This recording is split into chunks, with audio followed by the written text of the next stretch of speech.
No, Rhamondre was the dude, and he was a bad boy, man. This guy has got juice, man. Do you want to talk stash, like potential next Rhamondre Stevenson? Yeah, they're just completely free. No one is thinking about these guys.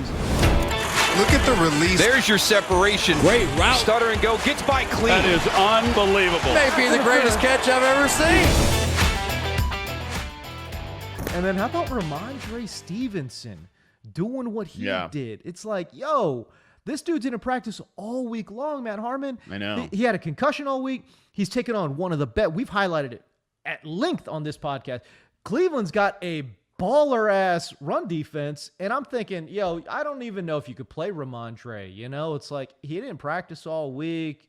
I know Damian Harris is out, but he's got an awful matchup on paper, and like, who knows about the Belichick? No, Rhamondre was the dude, and he was a bad boy, man. Yeah, there was definitely part of me that's like, man, do you think that Bill Belichick, like a guy that he's already put in and out of the doghouse for being untrustworthy, like the guy doesn't practice all week, like is he really gonna? But man, they rode him, and Mac Jones was great in this game too. So accurate, so efficient. He really is like just a perfect point guard quarterback right now. It was certainly surprising the game script that New England found themselves in. But one thing we've also talked about with Rhamondre Stevenson over the course of this last few shows is like, this guy has got juice, man. And like, the Patriots need some juice in their offense, right? You know, they're not going to get it. We love Jacoby Myers, but we've said even in the preseason when we wanted to draft him, like, he's not a vertical threat. Hey, he finally got his first career touchdown. Shout out to Jacoby Myers. End zone. So great. So great. Hey, yo, what were you doing? Because, like, honestly, real talk, I legit was pumped when Jacoby got. I was so hyped for him. It's funny too. Mac Jones apparently said going into the game, he was like, "Oh, I'm gonna get you your first touchdown this week, Jacoby. Like, if it's right, I'm gonna." And it wasn't even him that threw the pass; it was Brian Hoyer, because they were beating the shit out the Browns so bad. On Rhamondre Stevenson overall, Patriots are probably going to the playoffs, dude. Like they're just back. They're back. It's like they never left. Stevenson, I don't know that you can play him going forward because Damian Harris is going to be back. It seems unlikely to me that they're just going to throw Damian Harris on the shelf, right? It's similar to like the Melvin Gordon, Javonte Williams problem that you got in Denver. It's like, yeah, one of these guys in Javonte Williams, I think it's like it's more, the gap is bigger there in terms of like, man, Williams has got some juice. He's explosive. He looks incredible, but Melvin Gordon's been playing good football for them, and they're not just going to go to real life Melvin Gordon and be like, sorry, buddy, we got to put your ass on the bench. Like, it's just not going to happen. I don't think the Patriots are going to go to Damian Harris, a guy that they've also gone back to amid fumble issues and stuff like that, and be like, yeah, you're just going to the bench. So it's going to, I don't know that Stevenson is like, he's probably in more of like a desperation play, like not totally illogical, but a pretty thin play this week against the Atlanta Falcons defense. I don't know that Stevenson is like starting going forward, but it's a continual reminder. We also got another reminder of that this week of why you want to have your backup running back. Like at this point, you know, your wide receiver 5, like Tim Patrick or whatever, no disrespect to Tim Patrick, but like, you don't need to have Tim Patrick on your team anymore if he's not starting for you. If he's starting for you, you might be in a bit of trouble. But like, anyways, if you're making a playoff push, like that wide receiver 5, like we'll talk later at the end, like who the next Rhamondre Stevenson might be, like in a couple minutes here, but like cut his ass for the next Rhamondre Stevenson. Like in the event that there's an injury or whatever, you suddenly have a starting fantasy back. Like that was the lesson that I learned off the Rhamondre Stevenson thing. And also just another reminder, like I think he's a pretty good player. You know, it's interesting. I actually would consider him to be like, you know, low end RB2 flex consideration, even with Damian Harris back. Like, it's not like Rhamondre Stevenson saw a crazy, you know, snap share percentage. They only played 56% of the snaps, right? So what does that tell me? It tells me that like when Damian Harris comes back, let's say Damian Harris gets 60% of the snaps and Rhamondre gets about 40%.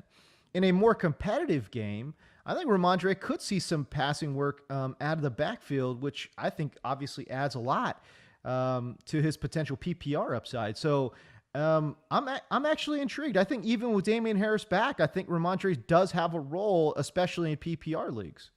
The problem is, I think Brandon Bolden is going to remain in the picture. Like, you know, there's always that, there's that third guy on the fringes. You don't think so? I think he's too, I just think he's too reliable, man. To your point, though, the Patriots are 21st in neutral pass rate. Like there is a lot to go around there in terms of the backfield. Yeah. But, if we're looking at like Damian Harris getting 15, 16 carries, Rhamondre Stevenson getting left?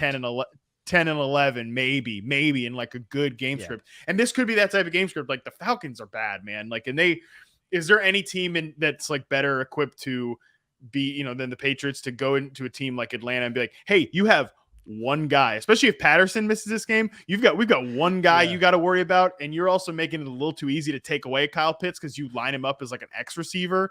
They could get smoked, and that could lead to a very run heavy game script. So I'm with you.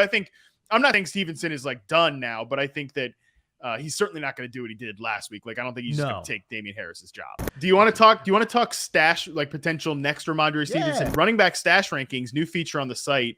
I'm also going to organize a features tab on the site when this stupid rookie report comes out, but that's a whole nother discussion. Anyways, these are the stash rankings. Basically, you go in there. If you're a Prime or Sicko subscriber, you can access them. And like, it's kind of tiers based. And, obviously Stevenson there, he was in that second tier, the priority stash tier. And then, I think that just kind of goes to show you, like, a guy like that I would prefer Stevenson to be on my roster when he has that game, as opposed to he's on the waiver wire and then I got to be competitive to pick him up, something like that. Now there are guys that like should be, in terms of these potential next Rhamondre Stevensons or these potential league winners, like Sony Michel, dude. I know they play tonight. Who knows what could happen if somebody's watching this later, but like Sony Michel, he should be rostered in 100% of leagues. I think 100%. Alexander Madison, Dearness Johnson, like Khalil Herbert, Chuba Hubbard, those guys have had their moment in the sun at different points this year. Like, they should all be rostered. Go cut your wide receiver 5 and add someone like Jeff Wilson, someone like Samaje Perine, Ronald Jones. Mark Ingram had a game last week. Even Carlos Hyde. Brother, if James Robinson gets hurt again, Carlos Hyde's going to see 20 touches, and it's not going to be great. But how about even like going down to the next tier, like guys that, I'd rather, like they should be on speed dial or a stash like that.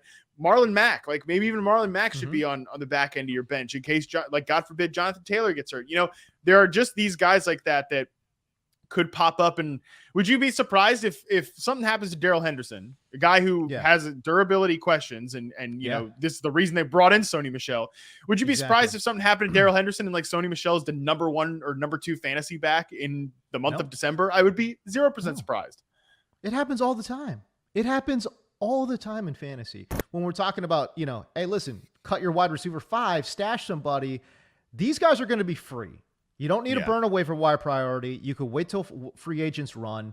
One of those two guys is worth a pickup.